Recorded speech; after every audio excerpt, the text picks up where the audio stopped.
गच्छन्त्यमोर्हा पदमाव्यन्तशवशोऽध्यायः पुरुषोत्तमयोगः। श्रीभगवानुवाच यतन्तो योगिनश्चैनं पश्यन्त्यात्मन्यवस्थितं यतन्तोऽप्यकृतात्मानः नैनं पश्यन्त्यचेतसः। शांति शांति शांति। हरि ओम। श्री गुरुभ्यो नमः। हरि ओम।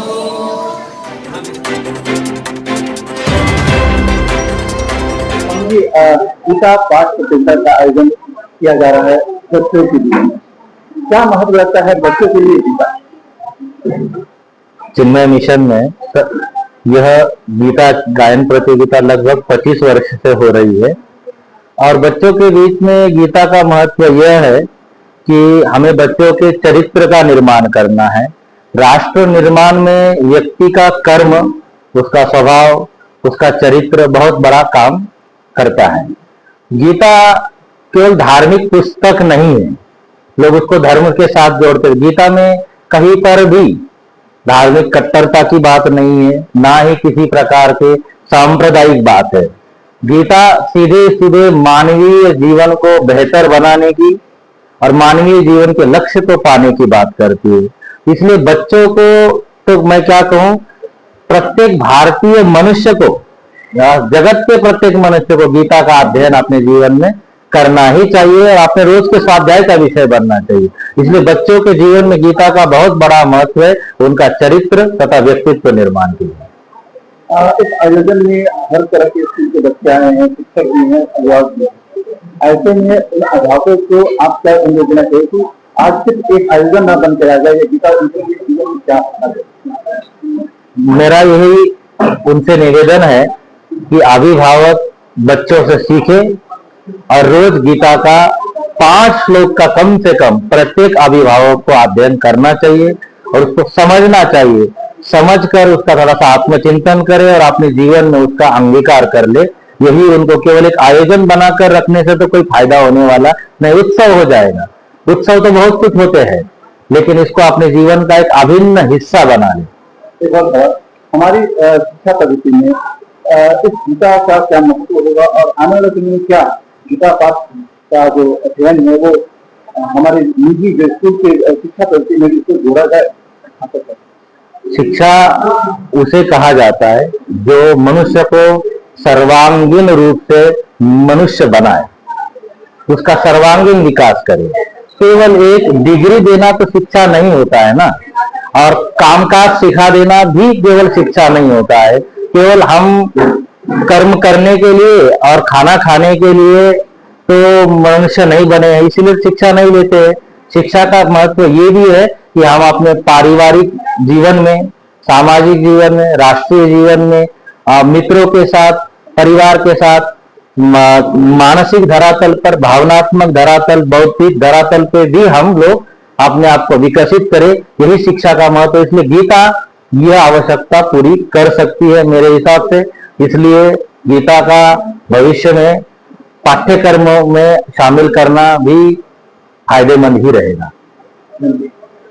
एक बहुत बड़ा इनिशिएटिव है चिन्मय मिशन के द्वारा।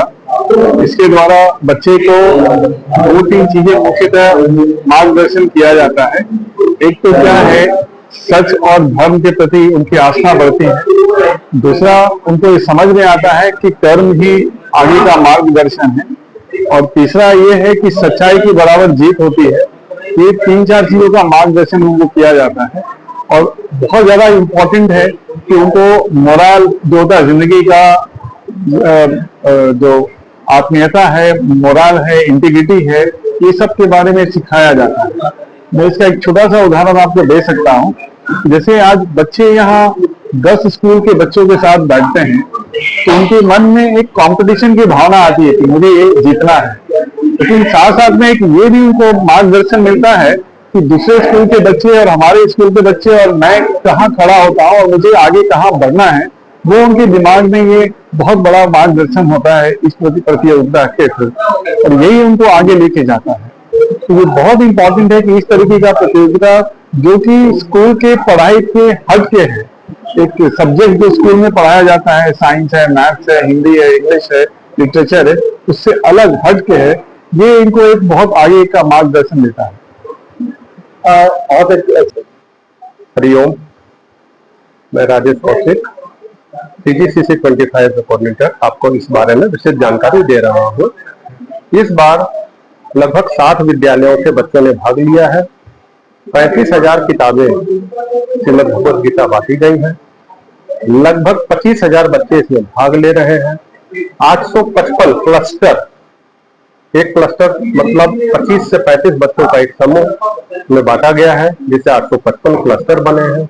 हर क्लस्टर में फर्स्ट, सेकंड, थर्ड हो रहा है, और विद्यालय स्तर में जो हर क्लस्टर में प्रथम हुए हैं वो आज यहाँ पर सिटी नगर स्तरीय में आए हैं, सिटी लेवल में आए हैं। और जो सिटी लेवल में प्रथम और द्वितीय होंगे हर ग्रुप में, वो स्टेट लेवल में जाएंगे, राज्य स्तर में।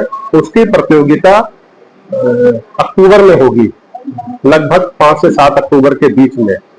और वहां पर से जो प्रत्येक ग्रुप में फर्स्ट, सेकंड होंगे वो नेशनल लेवल के लिए प्रतिभागी होंगे, जो प्रतियोगिता 29 और 30 नवंबर को पुणे में विभूति आश्रम में संपादित कराई जाएगी। कुल मिलाकर के रांची से लगभग 25,000 बच्चे भाग ले रहे हैं।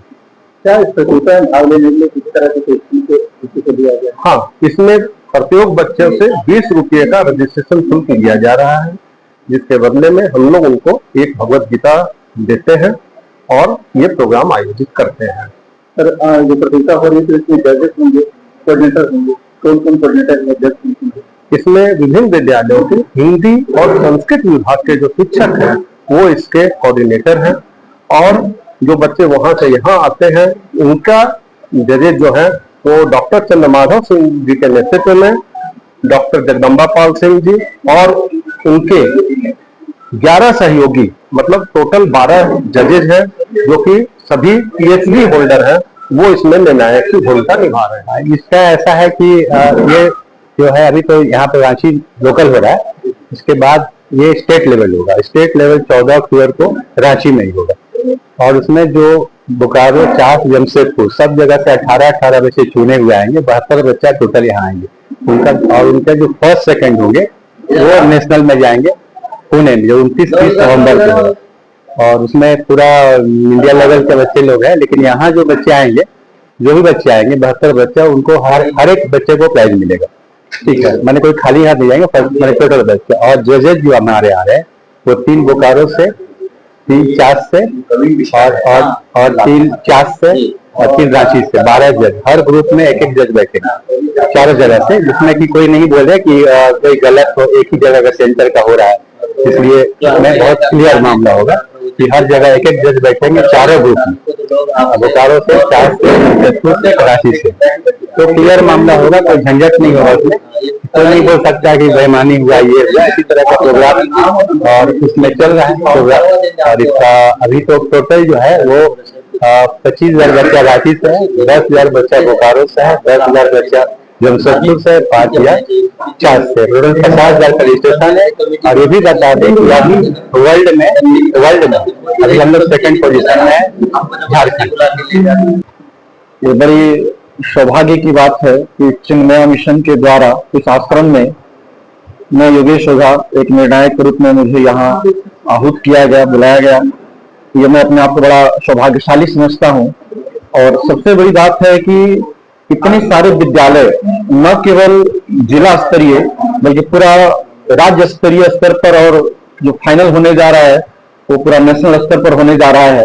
और इस स्तर पर हमारे सनातन धर्म की रक्षा के लिए ये जो पहल है इस मिशन के द्वारा, ये बहुत ही सराहनीय है। और हमें लगता है कि हम सब जितने सारे लोग हैं, स्पेशली यदि बात करें हम लोग न केवल हिंदू समाज के, बल्कि ये जो ग्रंथ है गीता, सुगीता, कर्तव्या, मन शास्त्र विस्तर ही, खुद ही इसमें इसके महत्व को इतना दर्शाया गया कि साक्षात हम लोग ईश्वर की वाणी से मानते हैं। तब नाम विष्णु की वाणी ऐसी है कि इसमें किसी दूसरे शास्त्र को पढ़ने की आवश्यकता ही नहीं। तो इस धर्म अर्थ काम और मोक्ष सारा चीज का एक जगह समन्वित रूप यहाँ देखने को मिलता है। और ये रूप उन बच्चों में, जो छोटे छोटे नन्हे नन्हे बच्चे जो आकर के इसमें भाग ले रहे हैं, जो प्रतियोगिता में भाग ले रहे हैं, और इतने सुंदर तरीके से, इतने मधुर वाणी में वो इस गीता का गायन करते हैं, श्लोक का गायन करते हैं। वास्तव हमें तो लगता है कि न केवल इन बच्चों को बल्कि सारे अभिभावक जो भी हैं उनके, उन्हें भी इसमें शामिल होना चाहिए और सामूहिक रूप से इसे प्रोत्साहित करना चाहिए और उसमें भाग लेना चाहिए, जिससे कि हमारा समाज एक सुदृढ़ समाज बन सके।